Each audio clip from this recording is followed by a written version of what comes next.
Time now for your JCTV Daily News Update with the latest in news. Into negotiations once international forces leave the country. Covering your local weather. If you were outside at all yesterday, you know that it was colder and windier than the North Sea in December.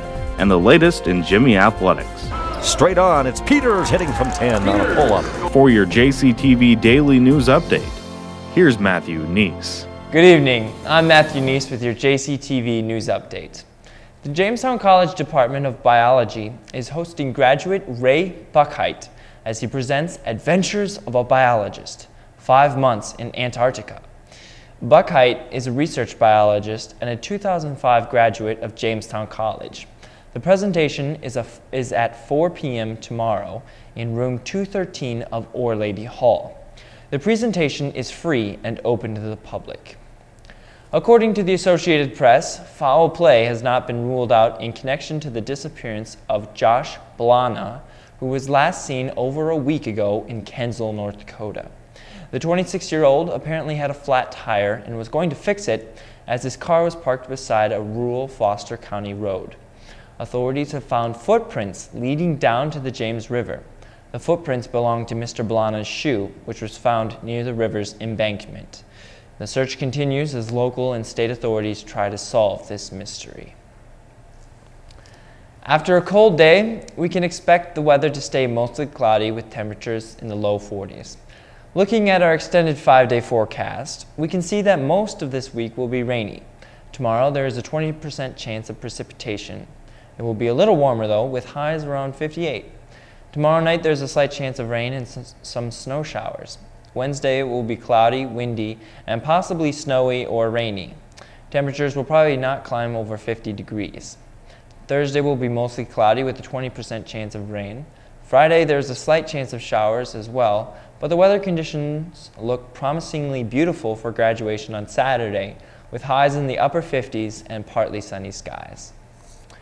In sports, it was a busy weekend for the men's and women's track teams. The two teams traveled to Moorhead, Minnesota to compete in the Maisons Invitational. For the men, Scott Rimmick finished first in the 400-meter hurdles as he ran an almost national qualifying time. Robert Nelson also had a first-place finish in the discus. Jay Bachman took 5th in the javelin, and the 4x100-meter relay team took 4th place. For the women, Katie Conlon took first in the 3,000-meter steeplechase.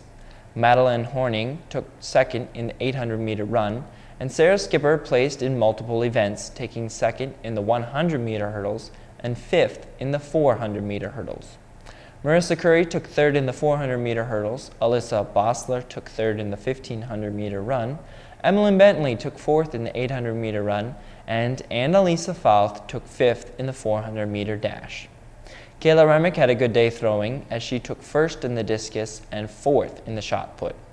Jill Schlenker took 5th in the discus and 5th in the hammer. The Jimmy softball team was rained out this weekend. The Jimmies were supposed to travel to Minot to play Minot State University, but the weather had other plans. The Jimmies currently have 29 wins and 13 losses overall and a 12-4 Dakota Athletic Conference record. The Jimmies are sitting in 3rd place in the conference. On Saturday, the Jimmy baseball team traveled to Valley City to take on Valley City State University in a 2-game series. The Jimmies dominated Valley City State University, winning the first game 12-9 and the second game 15-0. The Jamestown and Valley City teams were supposed to have another 2-game series yesterday in the Buffalo City. However, due to weather conditions, the games were played today instead. The Jimmies currently have a 34-9 overall record and sit atop the DAC with a 12-6 conference record. This has been your JCTV News Update, my final update of the semester, in fact. I'm Matthew Nies, connecting the campus with the community. I've enjoyed bringing you the news, and I hope you all have a great summer. See you next semester.